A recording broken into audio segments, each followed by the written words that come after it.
are 3 parts in the discount department. So let me dig a little bit deeper for you guys. Because when you part way from the company, you're supposed to return all of your uniform, including the bag, which is a part of the uniform. So I was wondering, where did some of ex-employees get their pieces from? Because it is technically a form of stealing.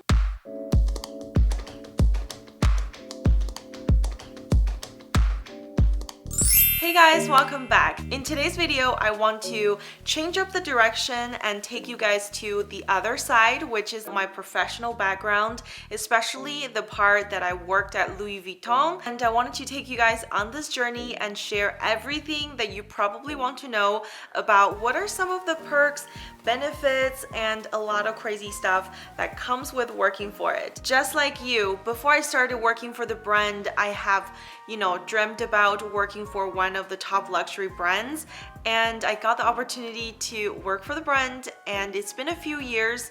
So today I am going to break down everything from the pay, the perks, the benefits, and everything you probably want to know. First things first, I know you guys are probably wondering, what are the pay rates for such a brand? Before I started working for the brands, my previous experience in the industry was only working for another contemporary American brand, so it wasn't quite an extensive experience for me. So I was considered a kind of a starter position, but still the pay rate was above average, and I was hired at $14 an hour when the minimum wage at the time was around $1.50. So definitely there's a huge jump from minimum wage to working for a luxury maison. And regardless the pay, I was just super excited to be a part of the brand, because every girl who loves handbag, you would want to work for a brand creates these things. And for me, I really wanted to see what it's like, what are the behind the scenes, how it's operated. So it was just such a tremendous opportunity for me. It was really fun. And until today, I believe the pay rate is still quite above minimum pay, and it's anywhere between, I would say, $17 to $21 depending on the experience and depending on the position that you're hired for. So salesperson tend to make a little bit more than cashiers because the complexity of the position is a little bit different. And you probably assume everybody who works in luxury gets a commission because that is what it's for. Unfortunately, at the time I was working for Louis Vuitton, there was no commission structure because the company just didn't need it. Products were selling itself, and I honestly think for super popular brands like Vuitton or Chanel, salespeople are really there to facilitate a sale instead of trying really hard to earn a sale, because the brands are so good at marketing and it's been a part of the history. So there are a lot of signature products that are really appreciated by people where they're just gonna walk in and want to try and just buy it. But I'm also gonna give credits to salespeople because each person is assigned a sales goal, so you will have to reach that goal. And to add, I believe the commission structure was added a few years after I left the brand, compared to, for example, watch and jewelry brands. Leather goods, if you work for the leather goods department, the commission isn't that significant, but it is overall a little bit something extra on top of a base pay, so it is still encouraging. And not to overwhelm you, I'm only going to be talking about the position I was hired for, which I worked in the leather goods department as a salesperson. So that was my pay and there was no commission. However, we did have annual bonus for those who have earned their goal by the end of the year. So when your manager is doing your yearly review, if you have hit goal, you will receive that couple small percentage. I think it was like 2 to 2.5%. It wasn't significant. So it's something that, we got as an extra and was happy with. So now we get the first topic out of the way. I'm going to be sharing some of the benefits for working for the brand.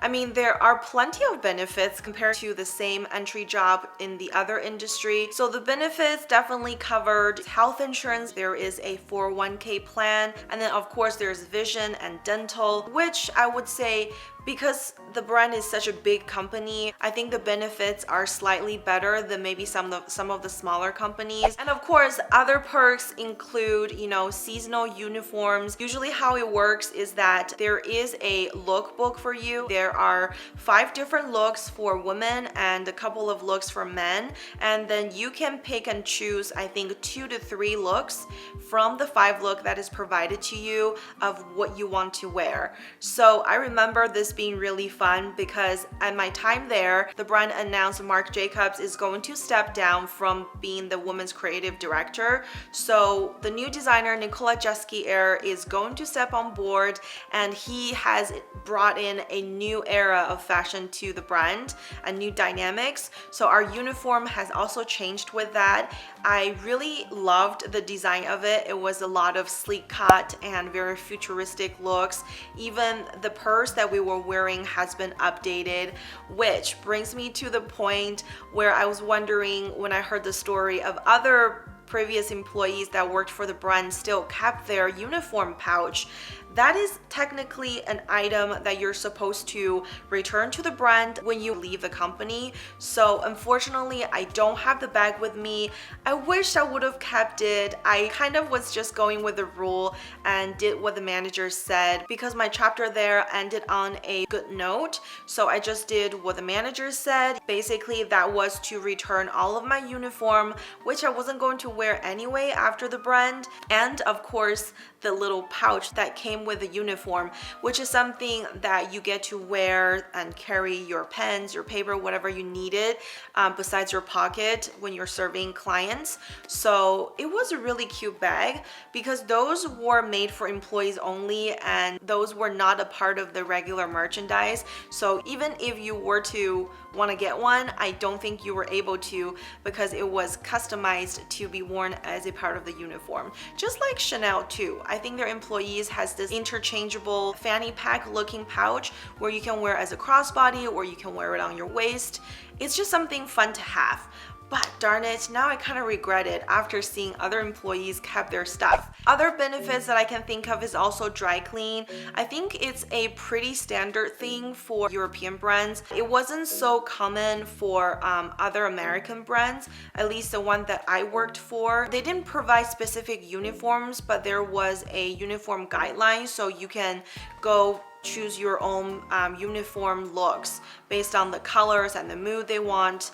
But luckily, you know, for Louis Vuitton, they provided uniforms of different looks that you can choose from, and then you can choose the right size. I believe every year there are 2 seasons that you can choose looks from. You just feel like you're really pampered and being taken care of course. Another really beneficial thing that happened there was the connection. When you work there, you pretty much live your life there. At work, you spend a lot more time with your coworkers than maybe even at home. So that becomes a new lifestyle that you kind of have to adapt to. During your break time, you will be eating out, and then from there, probably gonna meet a few new faces and other people that have been working around the area.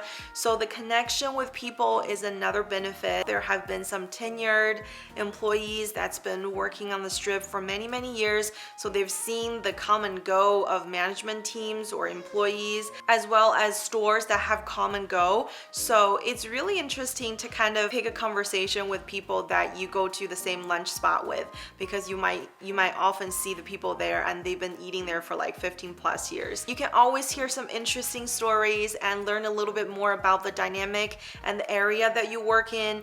Then eventually you will blend in and become a part of that culture. This rings true for me. I have developed a very strong connection with the brand. So I have this image of me basically representing the brand, and I was very prideful in a good way. You know, when people ask you, hey, what do you do? Then you say where you work for, and they're like, oh, that's really cool. And they immediately become more interested because a lot of these brands seem very prestigious, and you're like, how does it work out? Like, what does it look like when you work for a brand like that? And I always loved sharing my stories. You know, it is kind of like the norm on the daily basis that you'll most likely run into celebrities or famous people, because literally they live and and breathe in that area if you live in LA. So it was really fun. For the longest time after I left the industry, I still felt like I had a strong connection with some of the brand, and then the brand has become a part of my identity, which, you know, sometimes it could be a little bit overwhelming because you're like, I'm no longer a part of that circle, but you're still very proud of what you were able to achieve. And because of that, I think everybody shares similar mindsets. You might stumble upon one or two really cool people like yourselves and you become friends. It could be a thing that you might be swapping discounts with each other. If I work for a cosmetic brand and she works for a jewelry brand, we're pretty cool. We can do maybe a discount swapping. Unfortunately, this didn't really happen to me because I was pretty open to kind of exchange discounts with people that I trusted, but unfortunately there had been lessons learned amongst my other coworkers where they got taken advantage of, and I think from there people became very cautious. Okay, lastly, which this is also a big topic, and I think a lot of you guys clicked in probably because you want to know what's a discount. This is such a desirable brand, and with the most recent price increase in early 2022, you might want to know even more what it's like for employees who work there and how much discounts are they really offered there. So there are 3 parts in the discount department. So let me dig a little bit deeper for you guys. So there is the original 30% off discount of any merchandise that is in the store, and you can purchase anything that is in the store with 30% off, excluding the latest collection. So when a new collection launches, everybody has to wait at least 90 days before you can, you know, purchase it with the 30% off discount. Then you have access to family sale, which is up to 90%. I know, how crazy good, right? You probably want to work for the brand already. That is constantly going on and happening and distracted me way too many times and have made me pay back what I earned with the brand because of how good it is. And also, I was younger. I just loved a lot of the things and can't really pass the opportunity by knowing how good the price is. So for example, on the thumbnail, you saw the luggage there. I did pay up to 80% off of retail price on that piece. And this kind of a sale is called a family sale. It's basically all of the items from previous seasons, usually 2 years back, of things that hasn't gotten sold. You know, things were all sent in, then listed on the employee sale website. Then you can go from there. And sometimes there are even products that has a little bit of a defect but still usable. The item will get heavily discounted and being placed in the family sale website. That is something that kept my wallet empty because I would occasionally check, and sometimes there's really good things. There's no time schedule as to when things are uploaded. It is just kind of like a random selection. You might be staring at the website for like 5 days and there's no update, but the next week they might roll in with a new wave of items that are just heavily discounted up to 90%. So all of these items are most likely marked. Let's say a piece of clothing that you buy, the brand name will be blacked out using a marker, and if you buy a pair of shoes, next to the brand they will stamp a letter V with a circle indicating that it is heavily discounted and it is a family sale item. Basically, the brand is trying to protect the, you know, brand value by doing that, but also sharing perks with their employees. With that being said, regarding how much money I've spent towards this specific portion, I haven't really calculated, but I just remembered a lot of my paycheck went right back into that. Because of the heavy discounts and your, you know, constant direct access to all of these nice things, you kind of just become numb over time, even though you could definitely pick things off from the website where you can gift it to your family and friends, which, trust me, they just like loved it. But, you know, for people that work there, you're constantly handling these things and you eventually grew out of this honeymoon phase. You're really just there and being a part of the, you know, operation. So that's how I felt, and I think that's, and I'm pretty sure that's how a lot of my other coworkers felt. You don't really show that strong interest towards the brand anymore because you're an insider. So you're facilitating a sale and helping other people to fulfill their wish list and their dreams of luxury. Lastly, you also have access to some of the sister brands under the umbrella Sephora. Nowadays, LVMH has been expanding to owning more and more brands. Tiffany is a part of it. But when I worked there, it was Sephora, it was Dior, and there's Fresh, and I believe Acqua di Gio is also a brand, and you know, obviously Moet Hennessy and Veuve, the champagne. I mean, the brand just owns anything luxury, from wine spirits to cosmetics to fashion brands. The most updated list of what LVMH owns, so let's take it away. There's Givenchy, there's Fendi, Marc Jacobs, there's Kenzo, there's Bulgari, and there is Rimowa, there's Berluti, there's Louis Vuitton, Loro Piana, Celine, there's Dior. These are some of the fashion brand, and for makeup, they have Guerlain, they have Sephora, they have Fresh, and then of course there is watch and jewelry, so now they own Tiffany. LVMH owns Bulgari. They have some of the watch brands including Hublot, they have Zenith, and I believe LVMH was even making their in-house movement because they can. So the group is really fantastic and fun to work at in the beginning of my luxury retail career.